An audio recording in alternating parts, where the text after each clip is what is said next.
paz do Senhor, meus irmãos, que a graça e a misericórdia do Senhor Jesus sejam com todos. Sou o pastor Moisés Vieira de Lima e nós estamos começando mais um subsídio para a Escola Bíblica Dominical para a lição de adultos. Lição de adultos da editora Casa Publicadora da Assembleia de Deus, a CPAD, e nós já estamos com a lição 6 para 11 de fevereiro de 2024, com esse assunto, Igreja, Organismo e Organização. Você sabe a diferença de organismo para organização? Você sabe o que é um organograma? Nós vamos falar um pouquinho sobre isto aqui neste subsídio, certo? Enquanto você pode procurar a sua revista aí da Escola Dominical para acompanhar conosco o subsídio, eu quero mandar aqui uma saudação para algumas pessoas. Eu quero mandar a saudação para o Natanael Moreira Lima, Deus abençoe, pastor Raimundo Taveira. Pastor Raimundo Taveira é pastor-presidente da Assembleia de Deus em Vila Leal. O irmão Gerson Magalhães, Deus abençoe. Pastor José da Conceição, pastor no Centro dos Machados. Também para o Erisvaldo Silva, ele está no povoado Palmeirândia, município de Cidelândia, Maranhão. Deus abençoe a todos aí. Para o pastor José, o obreiro é o José do Carmo, em Montes Altos, cidade de Montes Altos, no Maranhão. Quem também temos mais por aqui? O Kleber Carneiro, em Cametá, no Pará. Então tá aí Natanael, Raimundo Taveira, o Gerson, José da Conceição, Erisvaldo, José do Carmo, Kleber Carneiro. E para você que sempre está nos acompanhando, muito obrigado, Deus te abençoe. Então a nossa lição, a lição de número 6, Igreja, Organismo e Organização. Diz-nos assim o nosso texto áureo. Escolhei, pois, irmão, dentre vós 7 varões de boa reputação, cheios do Espírito Santo e de sabedoria, aos quais constituamos sobre este importante negócio. Atos 6:3. A verdade prática diz: a igreja é um organismo vivo, contudo, como toda estrutura viva, precisa ser organizada. A nossa leitura bíblica, que traz base ao texto, está em Atos capítulo 6, versículos 1 até o 7. E diz assim: Ora, naqueles dias, crescendo o número dos discípulos, houve uma murmuração dos gregos contra os hebreus, porque as suas viúvas eram desprezadas no ministério cotidiano. E os 12, convocando a multidão dos discípulos, disseram: não é razoável que nós deixemos a palavra de Deus e sirvamos às mesas. Escolhei, pois, irmãos, dentre vós 7 varões de boa reputação, cheios do Espírito Santo e de sabedoria, aos quais constituamos sobre este importante negócio. Mas nós perseveraremos na oração e no ministério da palavra. E este parecer contentou a toda a multidão. E elegeram Estevão, homem cheio de fé e do Espírito Santo, e Filipe, e Prócoro, e Nicanor, e Timão, e Pármenas, e Nicolau, prosélito de Antioquia. E os apresentaram ante os apóstolos, e estes, orando, lhes impuseram as mãos. E crescia a palavra de Deus, e em Jerusalém se multiplicava muito o número dos discípulos, e grande parte dos sacerdotes obedecia à fé. Que Deus abençoe nossos corações, pois sua palavra já é abençoada. Tá? Então vamos seguindo aqui para o nosso comentário, para a nossa introdução, que diz: nesta lição vamos conhecer a igreja como organismo e uma organização. Veremos que não existe função sem forma, nem organismo sem organização.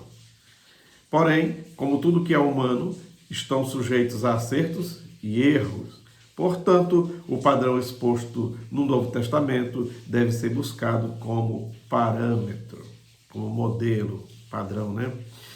A palavra-chave, organização e organismo.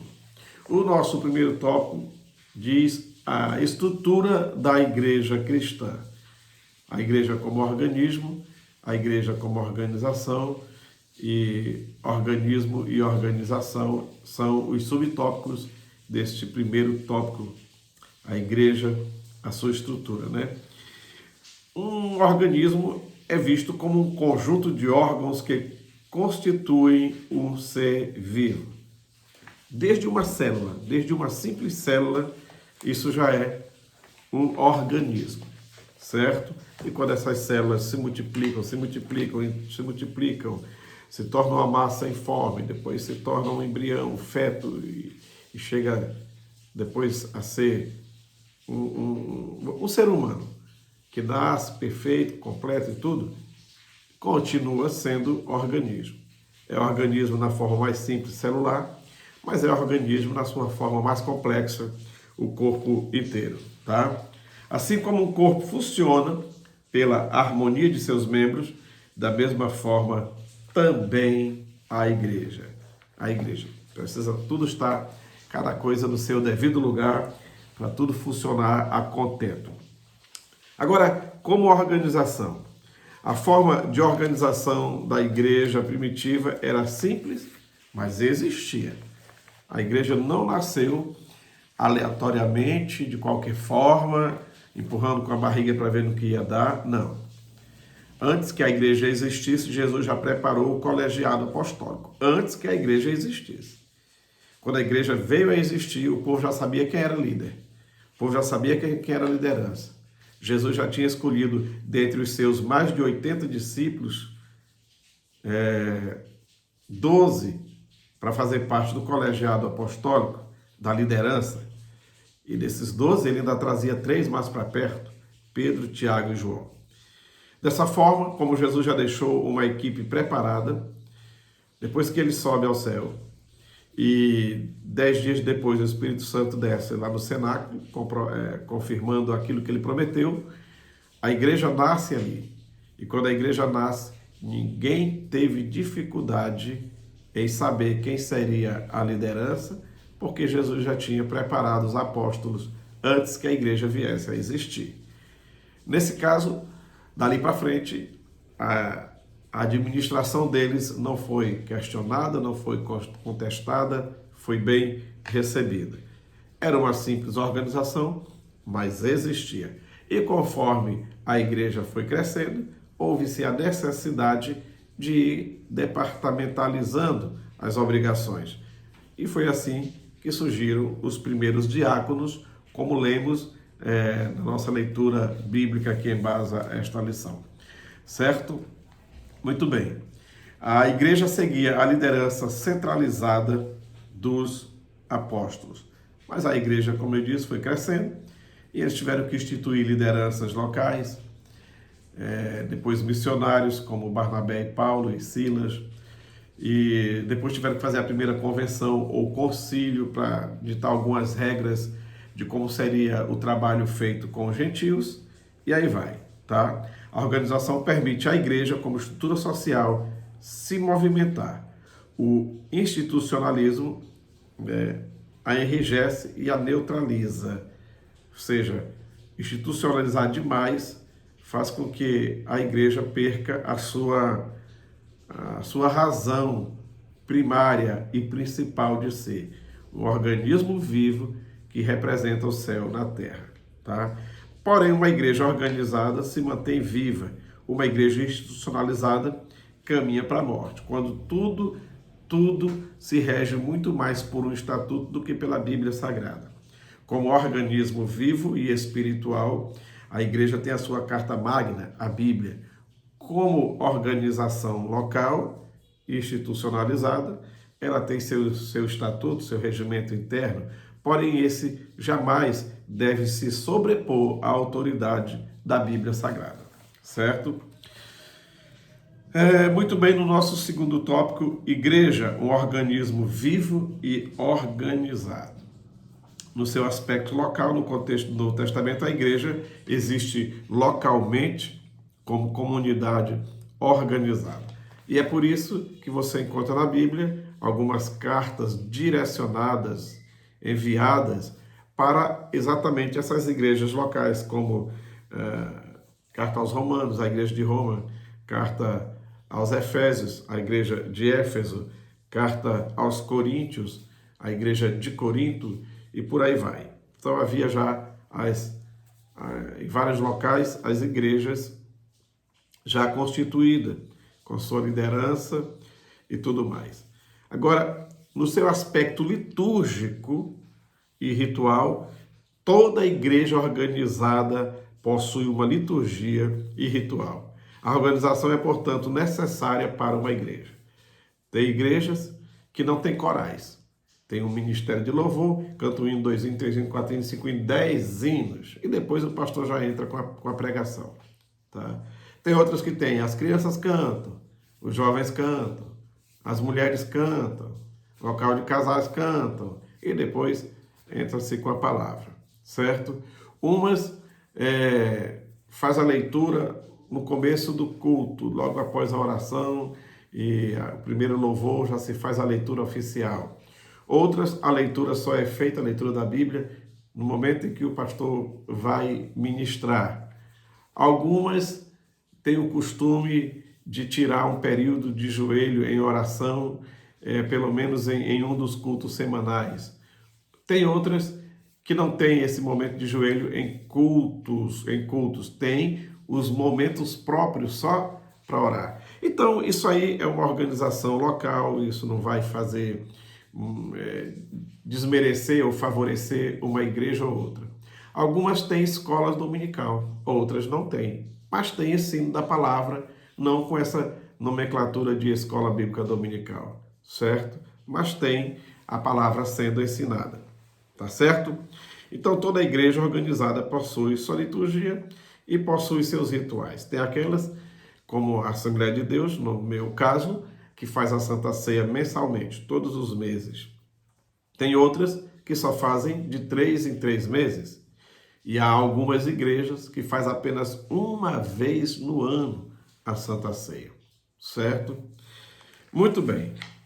Isso aí é administração local e a gente não vai entrar no mérito dessas questões. No nosso terceiro tópico, fala-se sobre o governo da igreja nas diferentes tradições cristãs. Aí tem o governo, a forma de administração episcopal, temos a presbiteral, a congregacional, certo? A episcopal, essa palavra vem de episcopo,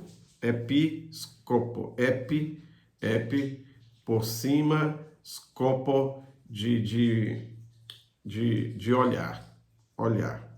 Então, olhar por cima. O episcopo, que a gente também chama de bispo, é o superior, aquele que administra, digamos assim, aquele que tem a super grande supervisão, episcopo, certo? Essa palavra aparece algumas vezes no Novo Testamento.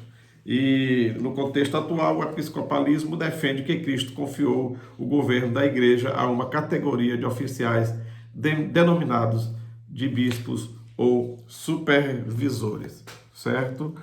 Outro sistema é o sistema presbiteral, onde a palavra presbítero significa ancião, mas também significa alguém experiente. Não precisa simplesmente ser um ancião da cabeça branca, mas alguém que já tem bastante tempo de crente, de servo de Deus. Imagine alguém que aceitou Jesus aí com seus 15 anos de idade e hoje está com seus 35 anos de idade. Já pode ser um presbítero? Sim, ele já tem 20 anos de fé, 20 anos nessa vivência. Já não é um inexperiente, tá? Já não é um neófito. Então, ele pode sim ser um presbítero pelo tempo que ele tem de evangelho, de vivência cristã, embora não seja um senhor idoso, certo? Então, o ofício do presbítero é encontrado também no Novo Testamento, em Atos 11, 30, Atos 15, 2, e as igrejas que adotam esse sistema elegem seus presbíteros e eles administram a igreja juntamente com o pastor local, tá?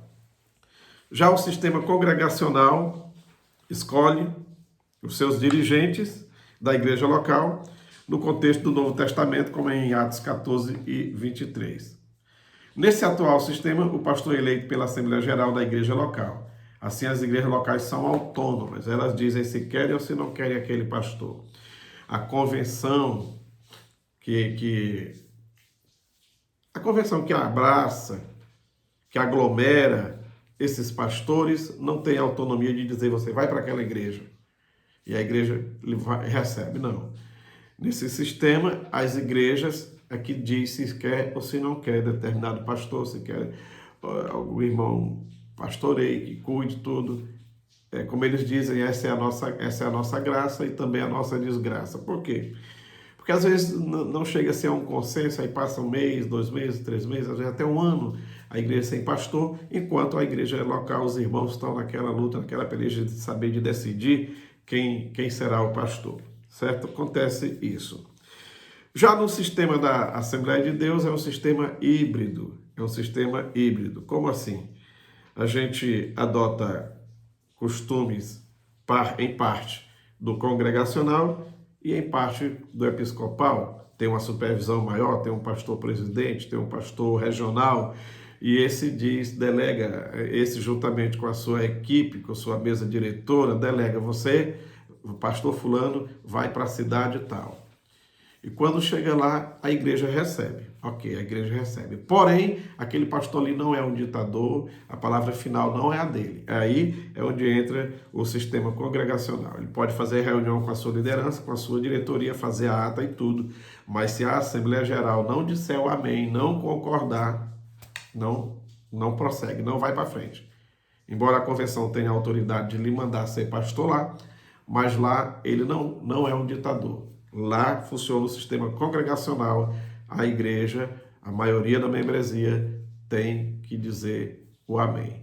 E essa maioria da membresia é de acordo com o estatuto local. Se é 2/3, se é 3/5, se é apenas a maioria simples, entendeu? Mas, então, é um sistema híbrido, episcopal e ao mesmo tempo congregacional, o sistema das Assembleias de Deus. Muito bem.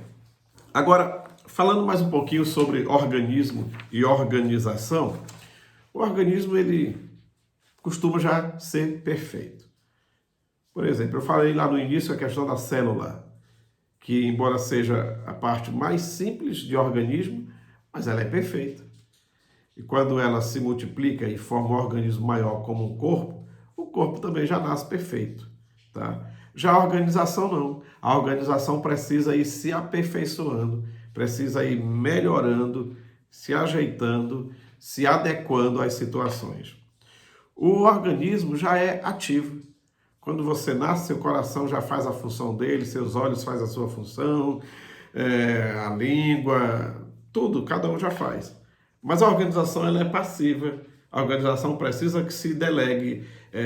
Fulano, você vai fazer isso, você vai fazer aquilo, você é da diretoria, você vai ser da logística, você vai ser do marketing. A organização é passiva, certo? Nesse sentido, o organismo já nasce pronto. Mas a organização não. Ela vai melhorando com o tempo, às vezes precisa fazer troca de pessoas, você vai para cá, esse ano você não fica mais aqui, porque isso é organização.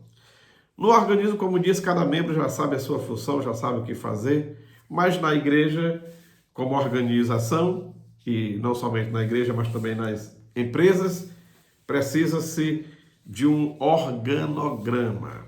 Você sabe o que é organograma?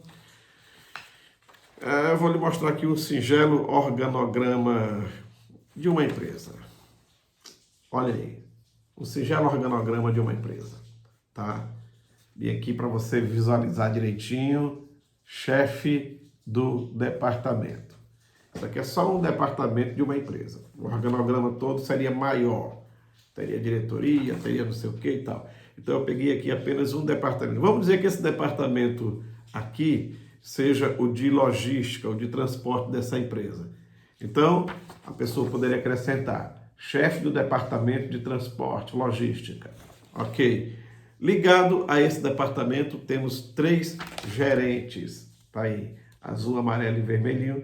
3 gerentes, cada um com a responsabilidade para 4 funcionários. Aí vai dizendo que cada funcionário, o que esse gerente aqui faz na empresa, o outro. Então, esse é um organograma bem singelozinho de um departamento de uma empresa. O organograma maior iria para outros departamentos de marketing e tudo mais, certo? Só para você entender.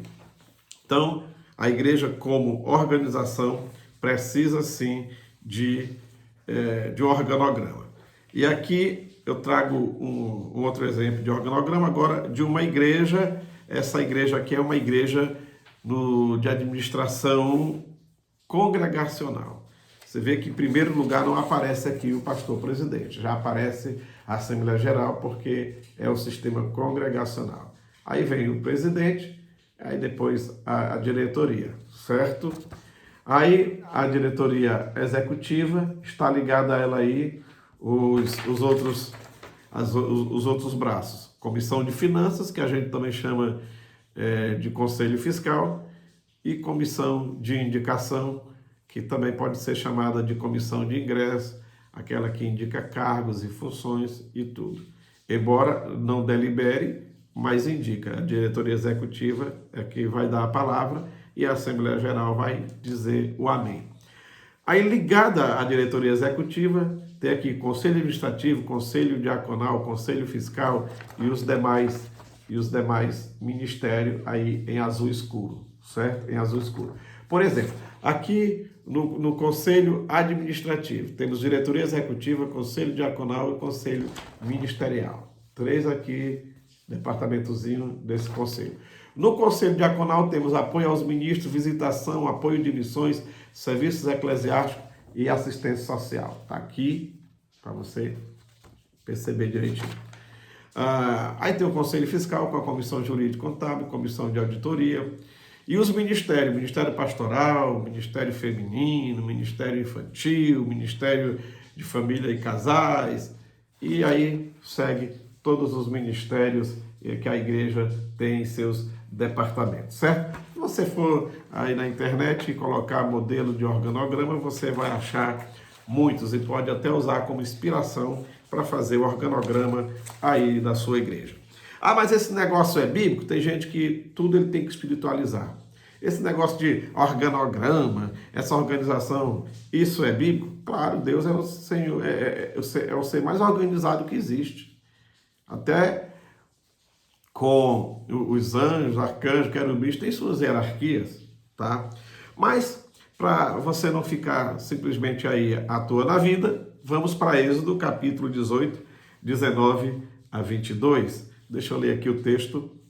Êxodo 18, 19 a 22, o primeiro organograma registrado na Bíblia. Jetro foi visitar Moisés, seu genro, e levar os 2 netos, né, os filhos de Moisés. E quando chegou lá, viu a forma que Moisés estava passando o dia inteiro resolvendo as situações, os conflitos daquele pessoal todo no deserto. Aí o Jetro chama Moisés e diz: ouve agora a minha voz. Estou lendo aqui, tá? Ouve agora a minha voz e eu te aconselharei. E Deus será contigo. Sê tu pelo povo diante de Deus e leva tu as causas a Deus. Olha só. Mais ou menos o que os apóstolos disseram. Vamos ficar aqui na oração e na palavra. E declara-lhes os estatutos, as leis, e faz-lhes saber o caminho em que devem andar e a obra que devem fazer. Ok. Versículo 21. E tu, dentre todo o povo, procura homens capazes. Lembra da escolha dos diáconos? Homens capazes, tementes a Deus, homens de verdade que odeiam a avareza, e põe-nos sobre eles por maiorais de 1000, maiorais de 100, maiorais de 50 e maiorais de 10, para que julguem esse povo em todo o tempo. E seja que todo negócio grave tragam a ti, mas todo negócio pequeno eles o julguem. Assim a ti mesmo te aliviarás da carga e eles a levarão contigo. Isso aqui é um organograma. Tá? A ideia que o sogro passou para Moisés já era um homem muito inteligente, mas nesse momento ele precisou de um apoiozinho, de um reforço, de um conselho. E ele adotou e deu tudo certo. Então, o povo de Deus é um povo organizado. Sempre foi e precisa continuar sendo. A igreja, como organismo, ela é viva, ela é perfeita e está de acordo com aquilo que Deus mesmo já direcionou para ela. Mas como organização, cada um conforme a necessidade da sua cidade, do seu povoado, do seu local, vai estruturar e departamentalizar de acordo com a necessidade e o crescimento da igreja local. Então, a igreja tem ordem. E a gente precisa fazer tudo com decência e com ordem, certo? Que o Senhor Deus nos abençoe, que Ele nos guarde no seu amor. Obrigado por chegar até aqui, você que assistiu. Curte aí, compartilhe. E se você ainda não é inscrito, se inscreva no nosso canal Boas Notícias. E cada vez que você curte, o algoritmo aí do YouTube entende que o vídeo tem a sua importância e ele, o próprio algoritmo do YouTube, vai favorecer ele chegar a outras pessoas. Ele mesmo vai divulgando, tá certo? Que Deus abençoe, um abraço, uma boa aula, uma boa escola dominical para você.